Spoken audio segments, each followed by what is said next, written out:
Good evening. My name's Terry, and I'll be the moderator tonight for our live interactive telephone town hall. We are hosting tonight's event to give Congresswoman Spanberger the chance to speak directly with you wherever you are and answer as many questions about the impacts of COVID-19 on Central Virginia's seniors, caregivers, and their families. As I mentioned, this event is an interactive forum, and we'd love to hear questions from you about this developing situation and how it's impacting you and your family members. We will be taking as many questions from Virginians as we possibly can live on this event. If you have a question, you can press *3 on your phone keypad at any time, and you'll be placed in line to speak with a member of our staff. They will take down your name and where you're calling from.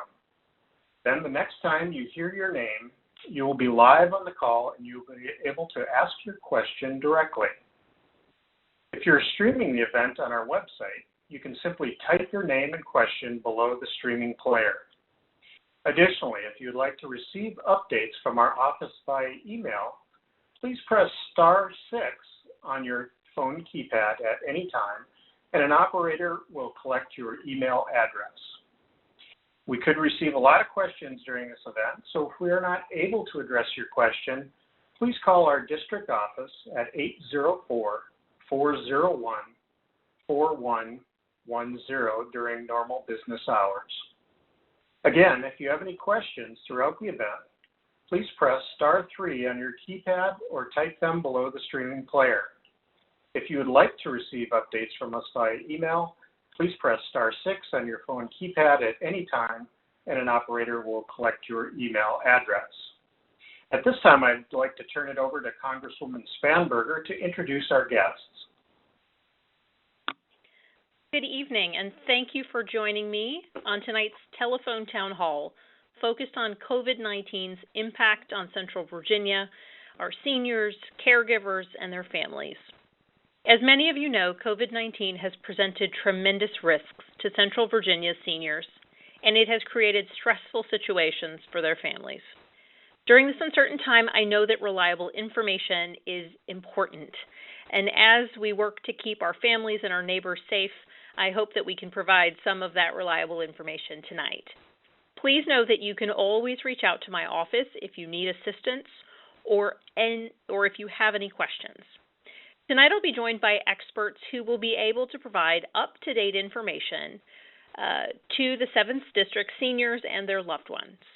During our event, you will be able to ask us questions directly from the safety of your own home, and I look forward to many of you participating in tonight's event. To that end, I'm joined on tonight's call by Jim Dow, who's the State Director for AARP Virginia, Kathy Hayfield, the Commissioner for the Virginia Department for Aging and Rehabilitative Services, and Joani Latimer, the State Long-Term Care Ombudsman for the Virginia Department for Aging and Rehabilitative Services. The four of us will answer your COVID-19 related questions and direct you to additional resources. I also know that many of you are closely following the next steps at the federal level, so I want to reassure everyone on this call that I'm continuing to fight for the urgent assistance our seniors and all of our community needs at this time. And I've been particularly focused on the challenges facing our nursing homes, assisted living facilities, and long-term care facilities, particularly given that we have so many that have been hard hit here in Virginia. Thank you for joining us this evening, and I'd like to invite each of our guests to share a few opening comments and to update us on the current situation from their point of view. And we'll begin with Jim Dow, State Director of AARP Virginia. Representative Spanberger, thank you very much first, thank you for having this call. I mean, it's so critically important. You mentioned the importance of having a real-time, up-to-date information at a time when it feels like no matter how much news we watch, no matter how many people we talk to, we still seem like we're in the dark. Thank you for having this call. Thank you for letting us be a part of it. It's been almost 3 months since we've had our first confirmed coronavirus case here in Virginia. In the last few months, we have experienced an awful lot together and individually. We've seen and experienced tremendous loss and suffering from people that we love, in terms of life and health, in terms of their jobs, in terms of their economic well-being. Right now, a lot of us are feeling anxious. More and more of us are showing signs of clinical depression, anxiety. We're alone and we're just ready. We're frustrated. And I guess if there's one thing I want to make sure that everyone on the call hears tonight is that, we've got to be a little bit patient. We have to know that we are not in this together.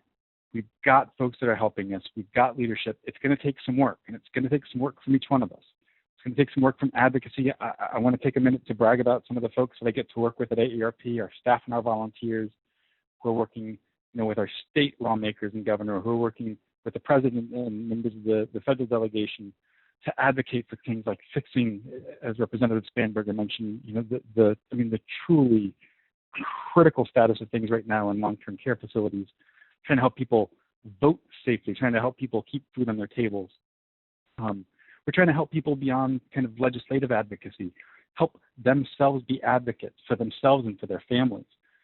We're hearing a lot from people right now who understandably are concerned because they have loved ones who are in nursing homes or who are in assisted living facilities. So we're here to be able to provide resources to help you advocate for yourself and your family, get more informed, have your voice heard. And beyond all the advocacy stuff, and this is really important because I mentioned, a lot of how we're feeling. AARP is working really hard to make sure that someone who is making the decision to stay safe at home doesn't feel stuck at home. There are a lot of things that we're going to be able to do, a lot of things that AARP is offering right now that are going to help people, get connected with each other and with the outside world, see movies, get some physical exercise, maybe even actually have some fun. Again, staying safe doesn't mean feeling stuck. So I appreciate the opportunity to talk about this. I'm very much looking forward to hearing from the callers on this. And thank you again, Representative Spanberger, for having us on this call tonight. Thank you so much, Jim, and thank you for all the work that you and AARP do. It's so vital, and it's such a strong advocacy group for our constituents. Kathryn Hayfield, again, she's the Commissioner of Virginia Department for Aging and Rehabilitative Services. Kathy, would you like to go ahead? I would. Thank you, Representative Spanberger, and thank you for your invitation to be here tonight. Ironically, May is both Older Americans Month and Adult Abuse Prevention Month. Governor Northam signed proclamations commemorating this month and celebrating the 1.8 million older Virginians. We all are aware that older adults, the aging population, are disproportionately impacted by COVID-19, as Jim just said. And we're all working together to respond to this tragic situation. DARS is DARS, Department for Aging and Rehabilitative Services.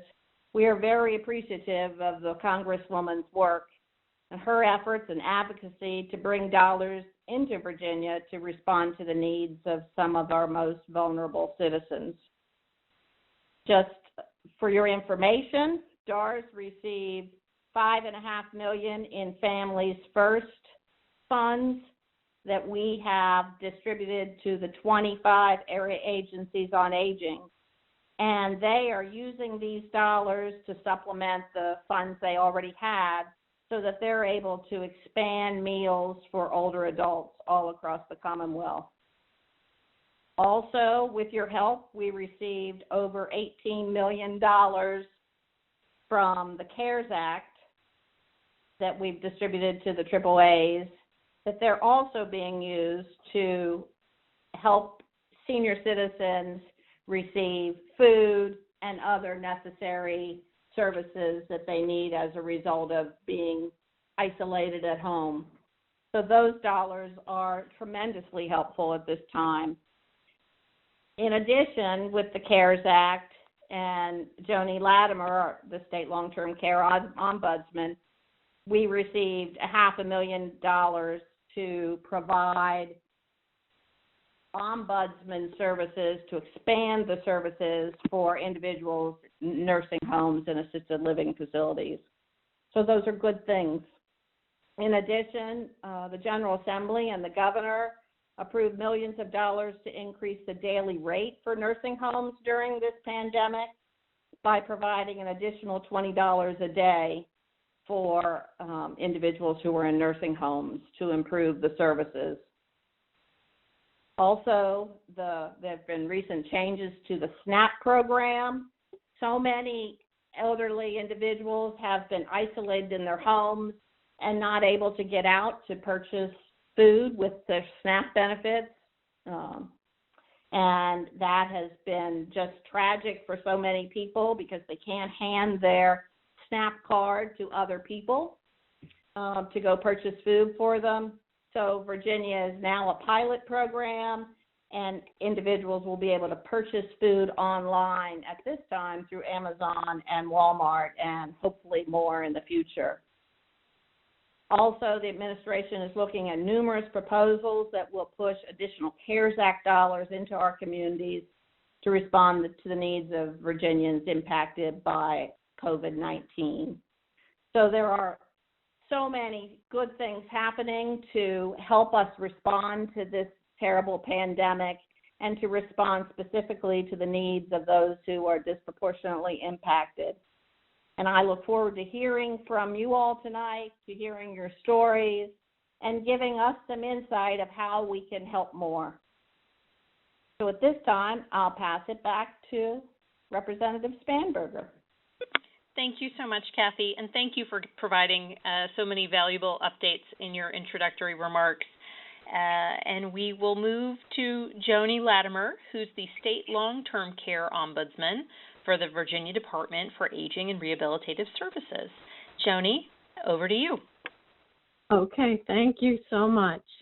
First, Congresswoman Spanberger, I want to echo the thanks that Commissioner Hayfield delivered in terms of the tremendous work that you're doing, both in terms of bringing additional resources that we all know are critically important in responding to this crisis, but also in the thoughtful policy work that has great potential, I think, to shape things to the better in the future.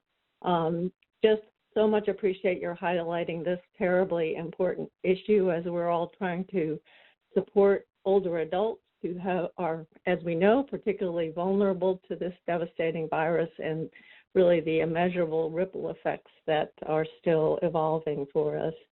And I would like to say also just a tremendous thanks and respect is due to the frontline heroes. We've seen some amazing examples of long-term care staff in these facilities who have just battled heroically to try, often against all odds, to try to meet the needs of residents and save the lives of residents. So that, I think, is a center point of what's come out well. And I think many of those who might be joining this discussion are probably aware that the issues we're talking about tonight go straight to the heart of the Ombudsman program, whose primary mission really is to advocate on behalf of long-term care residents, working to help them exercise their rights and resolve problems with their care and, frankly, improve the quality of their life overall. And as we have all seen, I think, tragically, the biggest epicenter of the virus impact has largely been in our long-term care facilities with the most vulnerable, with about 58% of our outbreaks occurring there. A lot of issues have emerged from this, and we have had the opportunity with the Ombudsman program to work with the administration and state agencies and partners and providers to try to focus efforts on bringing some solutions to what have been really complex problems that have come out of this. And I know many listeners will have been aware of many of the concerns around such issues as the adequacy or inadequacy of PPE, protective equipment, and testing for purposes of trying to identify infection and respond and provide appropriate care and prevent further spread. Access to data about the coronavirus has also been a key issue, and we have particularly in our program tried to give voice to the concerns that we hear from residents and families about the need for greater transparency and specifically case-specific data, facility-specific data about numbers of cases and outbreaks that are occurring so that those individuals, those families, those residents can make informed important decisions about their lives and can maintain a sense of trust with their communities. So that's been a part of what has emerged. And another piece that we are, I think, still cultivating is the urging of our leaders to really help us all make good use of these very painful lessons that have been learned through this whole crisis and find a way to translate those into some needed improvements in our long-term care system. We're grateful for the governor's attention and leadership in creation of the governor's long-term care COVID-19 task force, so that we've had a coalescing of some leaders and policymakers around trying to solve some of these problems. Arguably, I think none of us could have entirely foreseen the full effects of this really horrendous crisis on our seniors and in particular on our long-term care residents. It's really been, in many ways, I think, unthinkable. But that said, I think advocates, ombudsmen who have been working over the years to try to address problems in long-term care have recognized that we have needed to make some deep changes and correct some serious and persistent problems that put our residents and our healthcare facilities in such a vulnerable position, so much exposed during this crisis. Too many facilities, I would think, in our experience, still really struggle with some persistent problems, all of which I think we as a community, and that's why I'm so really thankful to be a part of this discussion with constituents. We all have a part in resolving those issues. And I think they are not things that we will necessarily come to resolution with the course of the peak of the crisis here, but we really have an absolute obligation not to let these things go unaddressed on the other side of things. And I think that's not to say that we don't have really good care providers out there. We have wonderful examples of quality care and delivered by very compassionate staff. We know that that kind of care is possible, and I think it behooves all of us to make sure that that care is available to all residents, no matter what their payment source might be. There's still far too many facilities, I think, that are still struggling and, woefully short in coming up to standards, and we really need to work together. So your leadership, your bringing these issues to discussion with your constituents is extremely important. And I think we're all invited to take from this crisis the opportunity to try to really work together to improve things so that we don't let this issue fall off the radar screen and don't let these precious individuals and these communities disappear from our sight. So thank you again for having the conversation.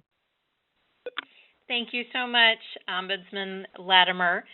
And just for everyone on the call, a note about the role of an ombudsman. It's the Older Americans Act that requires each state to have a long-term care ombudsman program. And actually, just this past March, the president signed into law a bipartisan 5-year reauthorization of this act, which actually increased authorized funding levels for these programs with annual increases up through 2024. Separately, one of our coronavirus-related bills, the CARES Act, appropriated an additional $20 million to elder protection programs, such as ombudsman programs across the country, and also set standards related to or clarified how it is that facilities are required to give ombudsman access to care facilities despite some of the public health bans on visitation that exist. So I'm grateful to have Joani Latimer, who is our state's ombudsman, on the phone because I think that her experience in this role is vitally important to this conversation. So without further ado, I will hand it back to Terry, our moderator for this conversation, to begin taking questions.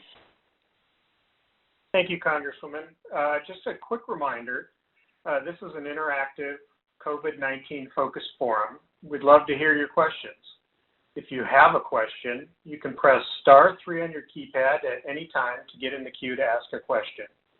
A member of Congresswoman Spanberger's staff will collect your questions, and we will answer as many as we can during this live event. Again, you can press *3 on your keypad at any time to get in the queue to ask a question. If you're participating online, you can submit your question below the streaming player. If you'd like to get into the queue, again, a reminder, you can press *3 on your keypad. If you'd like to receive email updates, please press *6 on your phone keypad at any time, and the operator will collect your email address. Okay, so I'd like to start with an online question from Nancy. Her 91-year-old dad just died. I'm sorry, Nancy.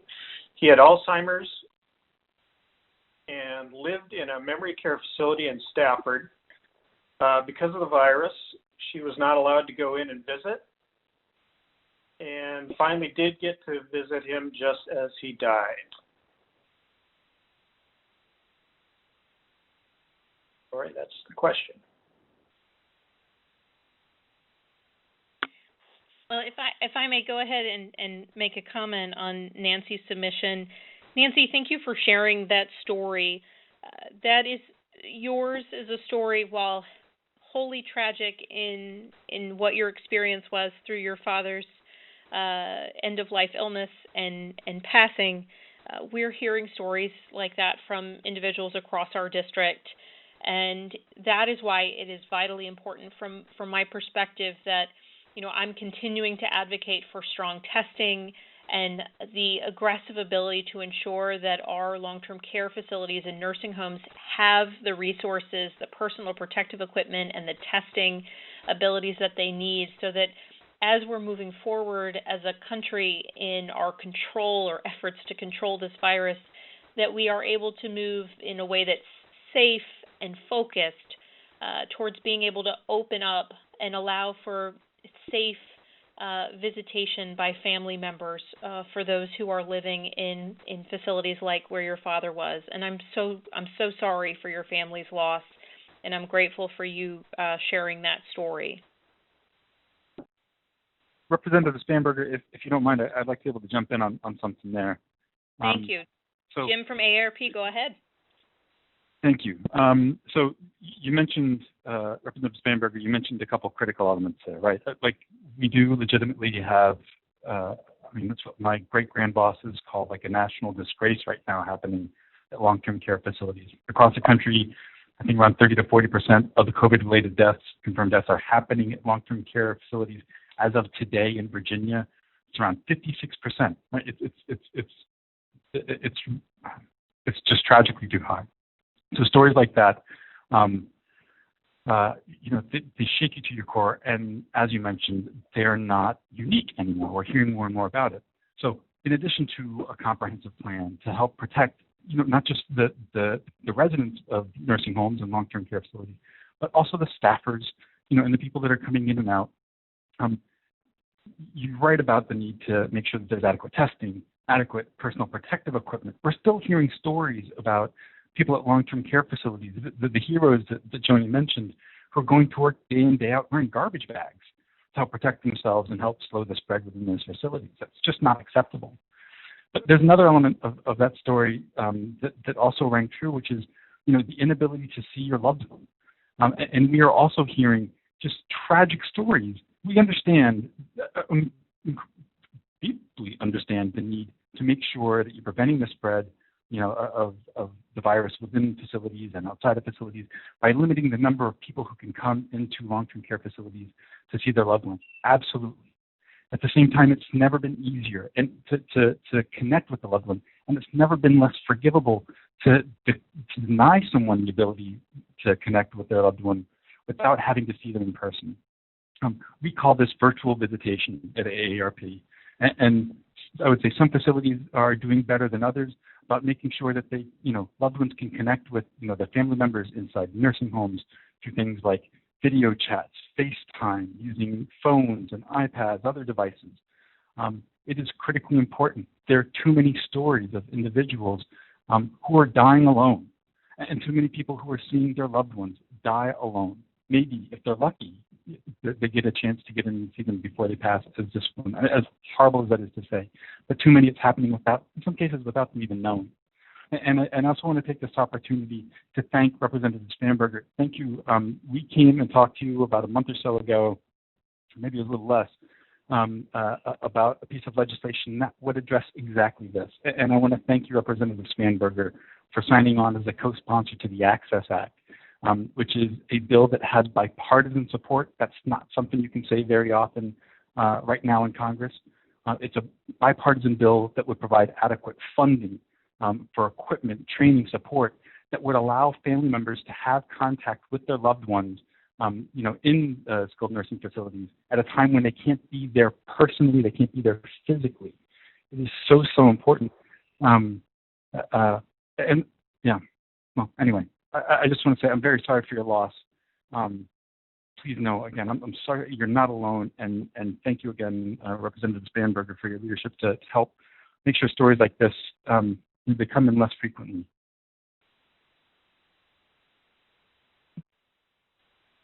Okay, at this time, I'd like to take our first live caller, Dr. Myers from Blackstone. You're live. Yes, Congresswoman Spanberger, thank you again for holding yet another crucial virtual town hall. I'm seeing a lot of elderly patients in my practice. I mean, you've been out there to see us. I've spent close to $6,000 on protective equipment for my staff so that we can see as many elderly patients as we can during this crucial time. But now with Governor Northam's Executive Order 63 mandating that the masks being worn in offices and inside areas, are we as practitioners responsible for buying and supplying these masks out of our own pockets for our elderly patients? And also, is the governor going to repay us since this is his mandate 3 months into the pandemic? Thank you, and I look forward to your answer. Dr. Myers, it's always great to hear from you, and thank you for your continued tremendous service to the community. I am going to open it up and see if Commissioner Hayfield might have more specific information related to this Virginia mandate. Commissioner Hayfield? Oh, I was afraid you might do that. Thank you. I don't have an answer for that at this time. I do know that we are trying to increase PPE availability all across the Commonwealth, and at this time, we definitely aren't available to provide that to all doctors' offices, all healthcare providers. That's probably the best answer I can give you, but it certainly is an issue that I will take back and we'll keep under consideration as we go forward. Thank you. And Commissioner Hayfield, to further answer Dr. Myers' question, it is the case, though, that the requirement for individuals to wear face masks in public, there isn't a set requirement, as I understand it, for the type of those masks. So this is some sort of facial covering, a scarf, a homemade mask, a bandana, any of these sorts of things. Is that correct? That's correct. Very good point. So Dr. Myers, for those who would be coming in, I know as a medical professional, you and your staff are probably most comfortable in actual medical-related gear, true personal protective equipment. But for those who are entering, the requirement within the Commonwealth of Virginia is a face covering, certainly not meant to stop all transmission, but as has been demonstrated and as has been reported by the CDC, it does help reduce transmission by helping more to contain one's own germs than to stop potentially others that are receiving.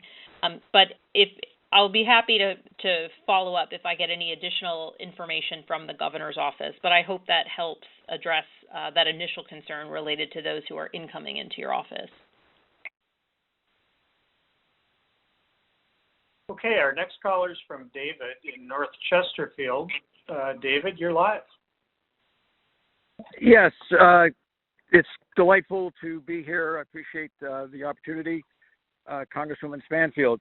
As a former investigative reporter down in Tidewater, moving to Chesterfield, I am appalled that this nation has nursing homes and elderly care facilities that are not upfront with numbers of cases, with numbers of fatalities, deaths.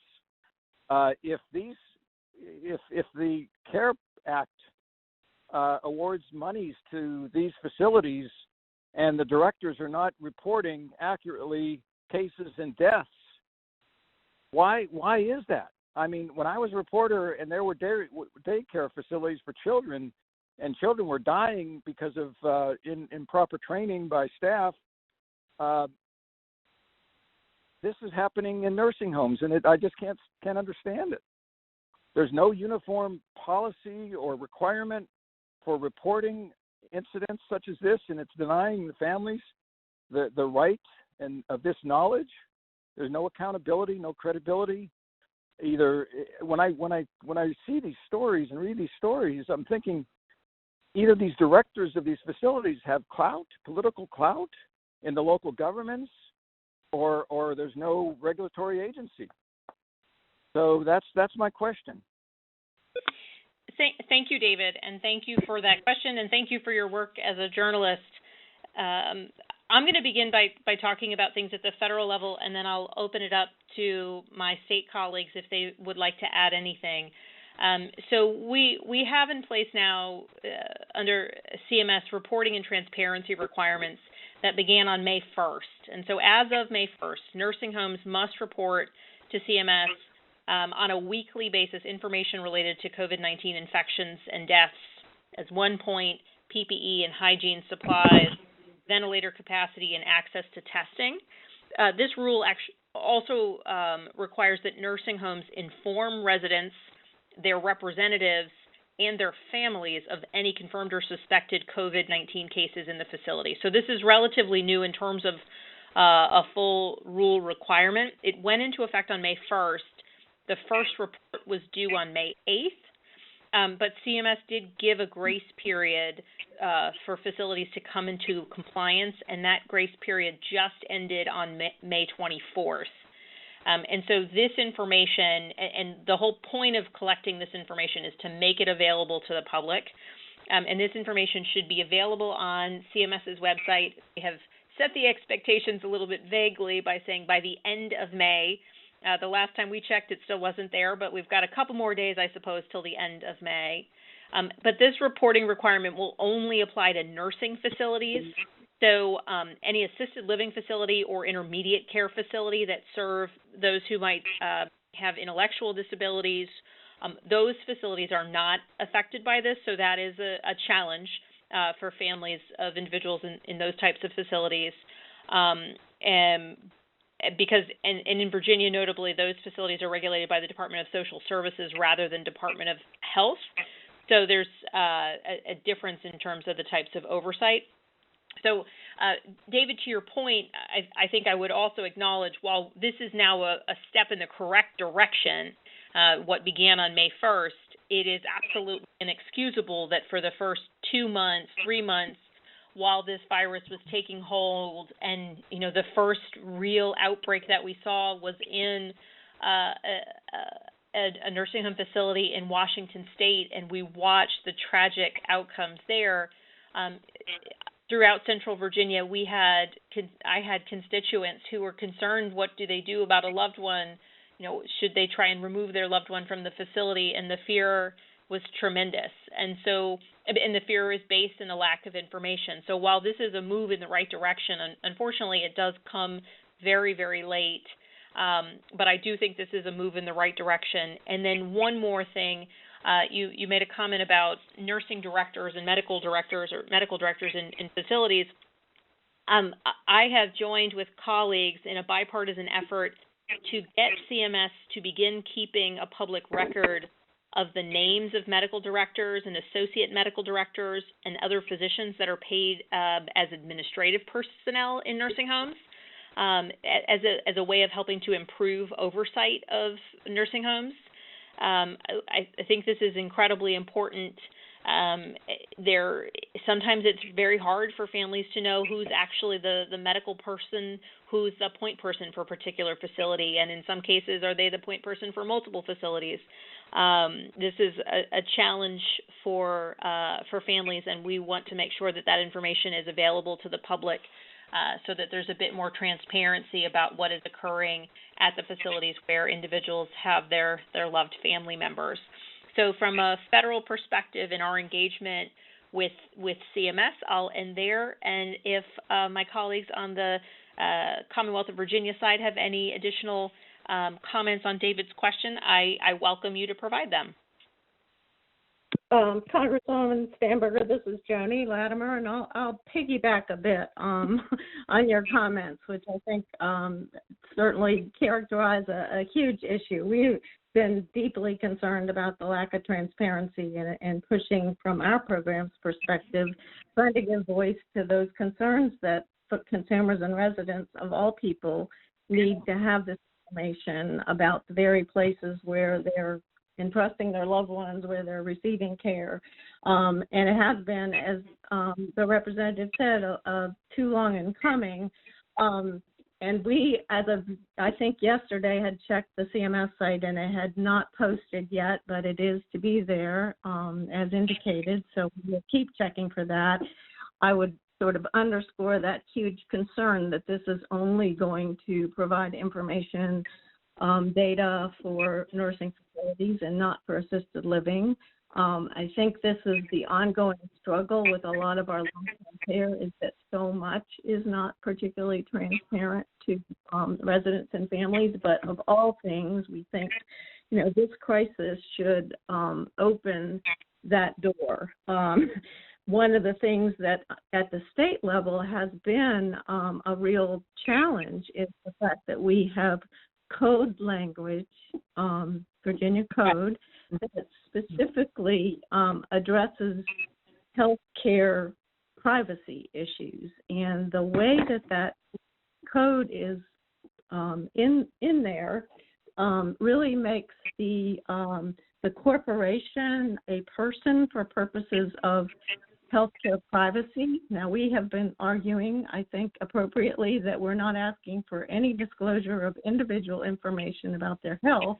We're simply asking for information about the facility. But because a facility is defined as an individual with privacy rights, that's where we run into a major barrier. So the health commissioner has said turn to his attorney general, and the attorney general's interpretation is absolute on that point. So I think it's an issue that a lot of us can talk with legislators about our concerns. I know that this may come up at the special session maybe later in the summer for the governor's consideration. So to the extent our leaders know that consumers, that residents and their families are desperately interested in more transparency here, I think that's all to the good. Okay, we'll go to our next caller. That's Irwin in Midlothian. Irwin, you're live. Thank you. I'd like to say my major question is something I experienced 2 or 3 days ago. My mom had a doctor appointment, and they were setting her up through the internet, but my mom doesn't have internet. And we got through the doctor appointment because she had a UTI. We was there to get things solved. But there are other people like my mom who don't have internet, but they were trying to get their doctor appointments seen through the internet by using a tablet or something like that. Is there any way possible we could tell the doctors that some of their patients don't have the internet, and maybe they can troubleshoot that in the beginning? Now, I was blessed to have a great doctor who realized that, once we let them know that there was no internet and we only had a landline at that mom's house, things got worked out. But I believe that there are other people other than my mom who's having the same problem. Irwin, thank you so much for bringing attention to this issue. The issue of internet connectivity is a challenge in many, many ways.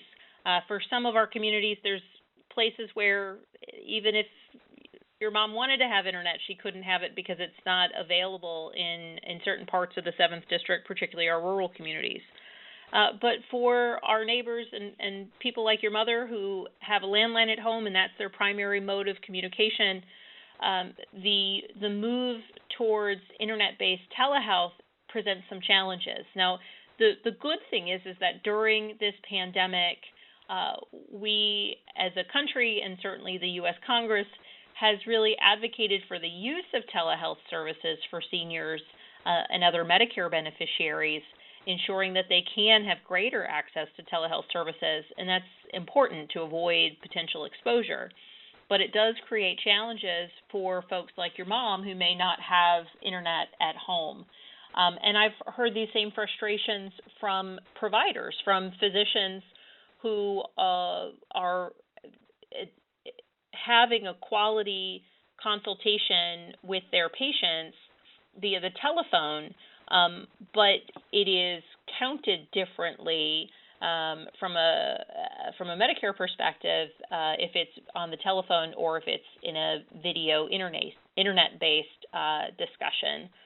So I'm continuing to ensure that telehealth benefits are available, that particularly those who are on Medicare can access telehealth. But in order to ensure that, I'm advocating for greater internet access for those who want it. But I do think that also the challenge of what you discussed was having providers, having physicians and nurses and those making the appointments know that, not everyone may have access to the internet at home, and in some cases, not everyone wants to use that means of communication with a physician. So thank you for bringing up this issue and discussing it. And I would open it up to any of our other presenters who might have additional comments or advice for someone like Erwin and his family's situation or concerns. This is Kathy Hayfield. One thing that might be beneficial for many people on the call is to access their area agencies on aging. Many of them are helping individuals obtain better access to all different kinds of services and helping individuals obtain smartphones and just work through those issues so that more people can have access to telehealth. So I just recommend contacting your area agencies on aging for assistance. Thank you, Kathy. This is Jim from AARP. Erwin, thank you for sharing your story.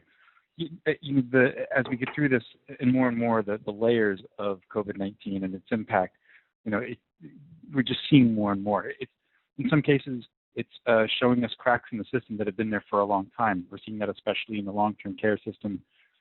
But in other ways, it's amplifying the message that some of us have been saying for quite a while about things like the importance of telehealth. It's a great opportunity for many of us. It's a lifesaver for many of us. But it's also, as we think about COVID-19 and what our leaders need to be doing, it's also about expanding broadband access in areas where we don't have it. Someone who works in my Richmond office, she works in a Richmond suburb. She doesn't have internet on the street. To say nothing of those in more rural areas.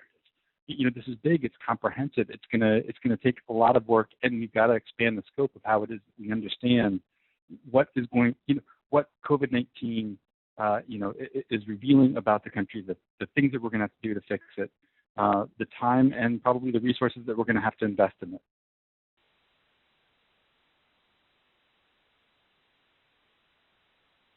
Okay.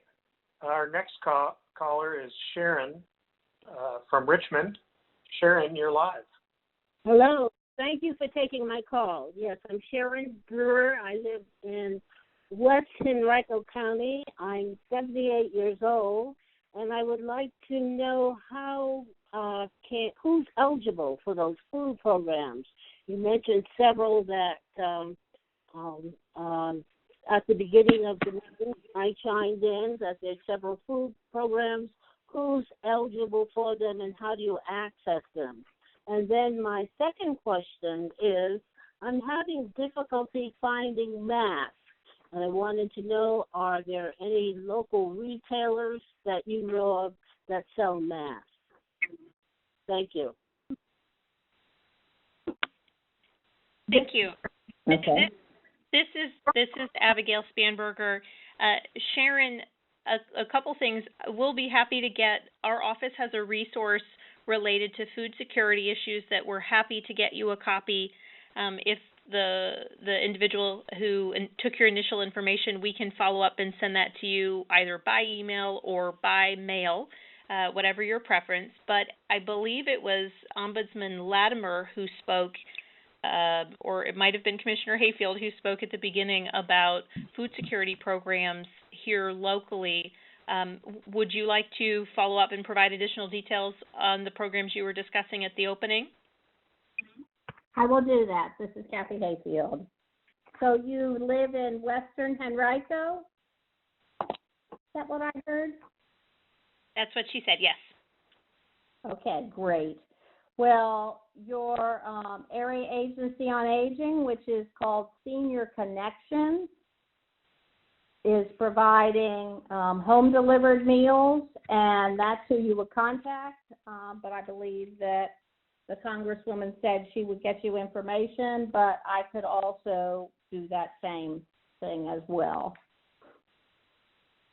Now, Kathy, So for other people listening who live in other parts of the 7th District, where would they go to find out which agency is theirs and who they could contact if they have the same question as Sharon but live in different parts of our district?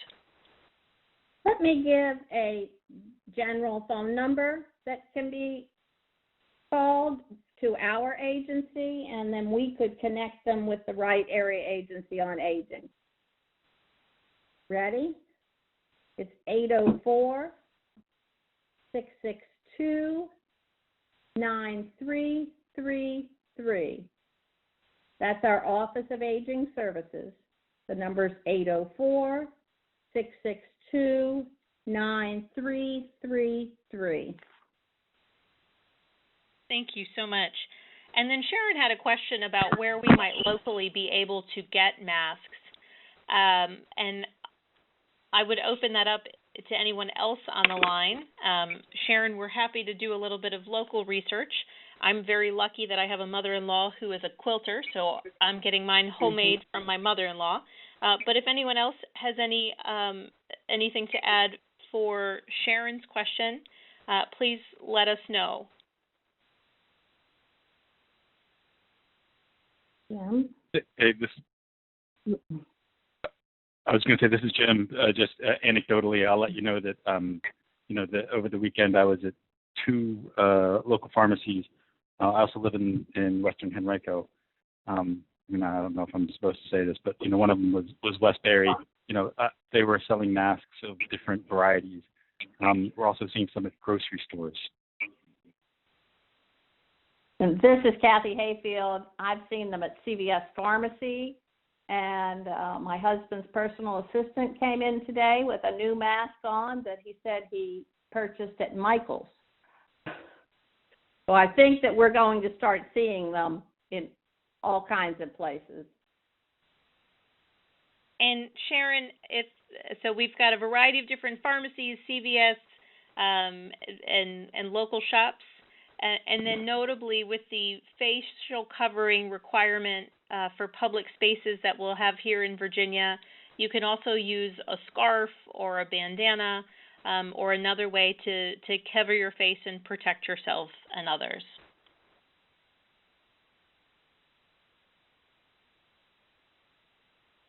Okay, our next caller is Cynthia from Powhatan. She's an RN and nurse practitioner. Cynthia, you're live. Hi, Congressman Spanberger. First of all, I just would like to say I think you're fantastic, and I'm so glad you're there, and I'm proud of you as a woman. But my question is, it kind of goes to probably a 10 to 15-year history, as medicine has moved more from an art and a science to a business, what has happened with staffing of nursing aides, of technicians, of LPNs, of RNs, of doctors, of mid-level providers? The numbers have been cut to the bone for profit reasons. And I would like to see, and that's part of the reason nursing homes have more problems. They have minimal staffing. And I can say that from experience. I've worked in nursing homes. I've worked in the ER. I've worked at the bedside as a nurse. I've worked in primary care and in urgent care. Is that staffing has been minimized for profit. And what we need to see is we need to see staffing levels that are based on providing good medical care. And I would like to see that as a policy, maybe working through Medicare or whatever, that staffing levels be based on providing a good quality of care. Just for example, I worked on a cardiac unit. You had one nurse for every 4 patients. On a cardiac unit, if you have one of those 4 patients that goes bad, 3 of those patients are kind of going to be ignored. And they, at one time, were going to take that up to 6 patients for one nurse. And I resigned because I considered that dangerous for the RN's license as well as dangerous and inadequate for the patient. So I'm just here kind of saying, can you look into what can be done on a policy level to get staffing of medical professionals, RNs, nurses, aides, techs, doctors, mid-levels, RNs, LPNs, up to where you have enough staff to really take care of people. Because when you have minimal staffing, what happens is that patient is glanced at and moved on, glanced at and moved on. You don't have time to spend 5 minutes with them, talking to them, to find out if something's changing, what's really going wrong. So what can you do? That's what I'm asking. Will you look into it? Will you try to do something about it so those of us who are medical professionals can give patients the good quality care they need, especially our elders? Cynthia, I want to thank you so much for your work as a nurse, and it's frontline workers like you and healthcare providers like you who have been the caregivers and the far more than medical professionals, particularly when it comes to COVID-19 and the way this disease is so hard for families because of the isolation that it requires for infection and disease containment and control. So thank you for your work as a medical professional, for your work as a nurse. I'm the daughter of a nurse, so I know it takes a special type of person to serve a community and show that commitment, and your question and your comments reflect that. So I'm going to begin by saying, you are speaking to a much larger issue that I have been talking about with my colleagues, and it applies, as you mentioned, in our nursing homes and also in our healthcare systems and hospitals. Overstressed and overworked staff, be they nurses, LPNs, and physicians, and anyone in that patient engagement process, it creates significant challenges, and particularly in a time of a pandemic when we're dealing with an infection that can very quickly cause medical providers themselves to become very ill and have a need for isolation. The staffing shortages becomes all the more dire. This gets into larger issues related to pay, particularly in our nursing homes, particularly in facilities that receive Medicaid funding, the levels at which we're paying the individuals who are taking care of our elders, our family members, is a significant challenge. And some of what I have been working on and discussing and hearing about, frankly, is the staff and the individuals who are working, who are trying to keep folks safe in our nursing home facilities, at times are working in multiple facilities, and that is, from an infectious disease control aspect, not ideal. So to wrap up my portion of an answer, because I do think that perhaps Ombudsman Latimer or Commissioner Hayfield might add something else from their perspective. This is, for me, a larger issue related to minimum wage questions, benefits that we are paying workers that have vital jobs, and then also what standards exist within our healthcare venues, be they hospital systems or long-term care facilities. So thank you for raising this important issue. And then my colleagues on the state side, if either of you or Jim Dow from AARP would like to comment, I welcome you to do so. So this is Joani. I would certainly be glad to comment, and I want to thank Sharon, I believe it is, but for sharing that really important question. I think those of us on the call couldn't agree more, and I think that Representative Spanberger has really, described the issue at hand here.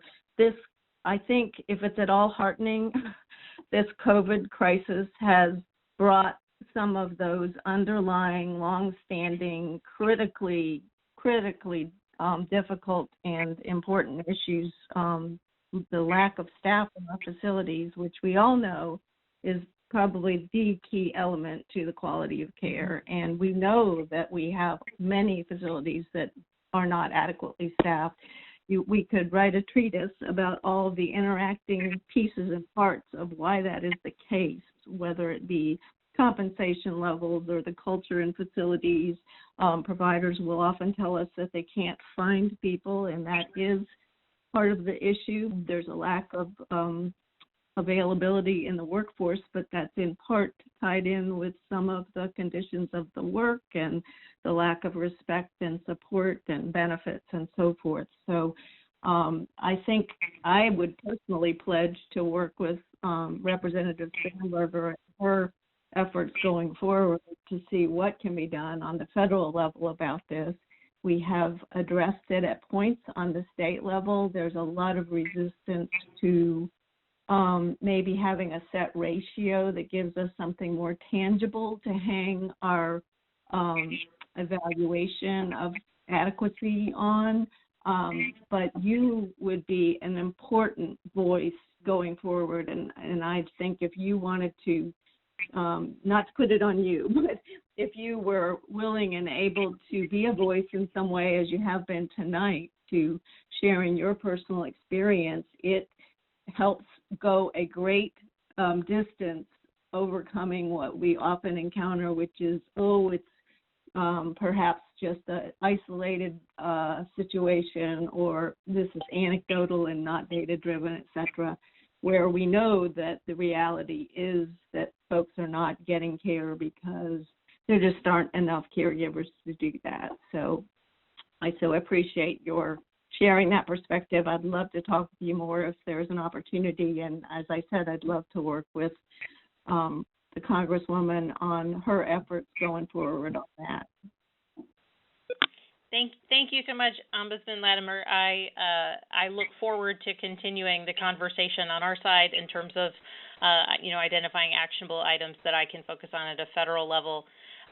Certainly I have been very focused on issues within our nursing home facilities, long-term care facilities, particularly in terms of getting them relief funding, because so much of, at least in the immediacy of right now, the challenges we're seeing is they need additional support, as do our hospitals. And as part of the CARES Act, Congress actually voted for $100 billion in support relief to our healthcare providers, hospital systems, nursing homes, and long-term care facilities.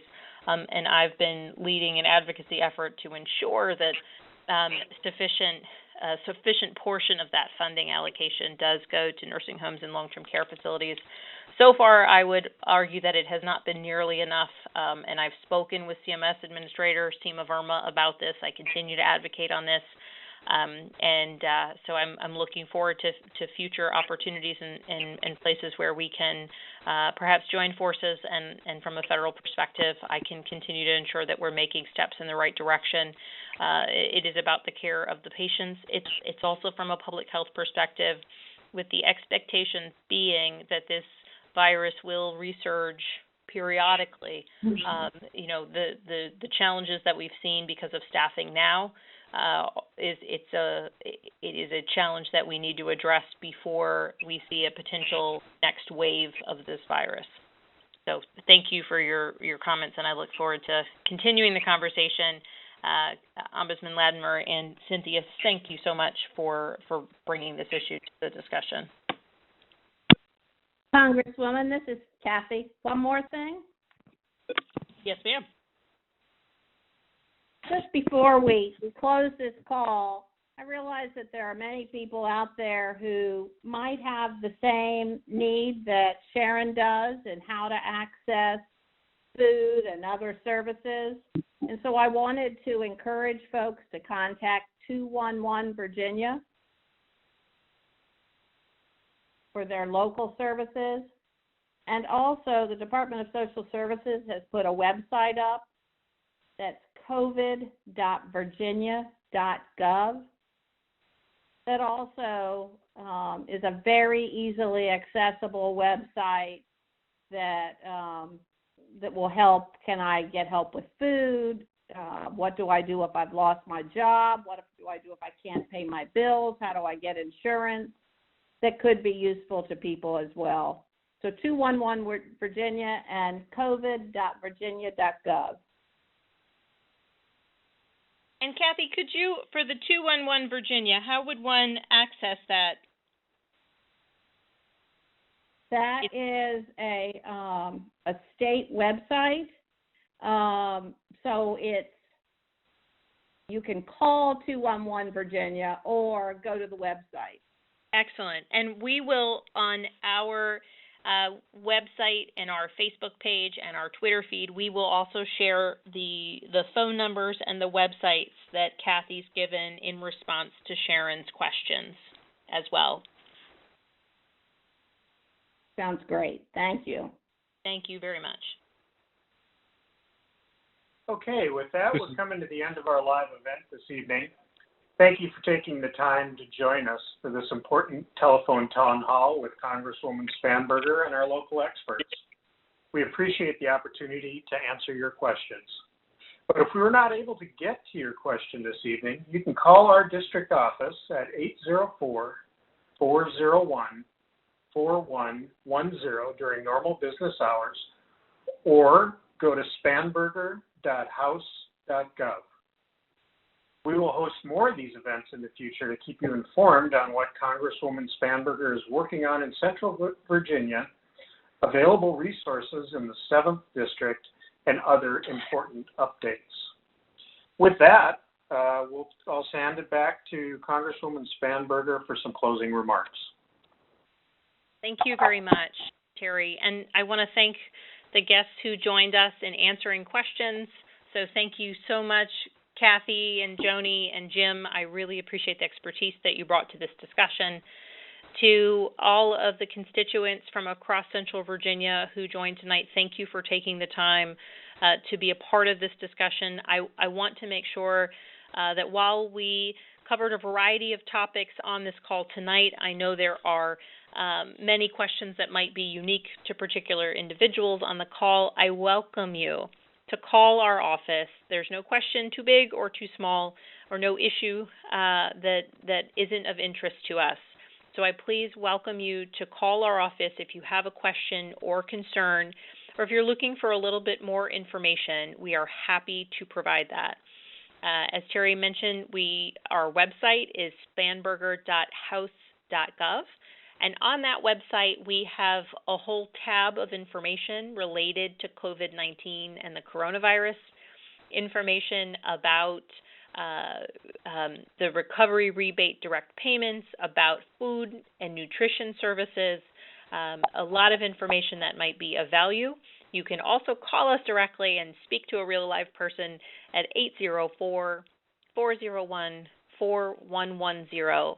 Our goal is to be of assistance, and I'm grateful to all of the people of the 7th District for the honor of being your representative. And I ask again, if you have any questions, please let us see if we can be of assistance. 804-401-4110. Thank you so much for joining us. I know this is a challenging time for so many people and so many families. I hope that you're staying safe, and I'm thinking of you all, and we will get through this. But if we can be of service, please reach out to us. Thank you so much, and have a good evening. Stay safe, everyone.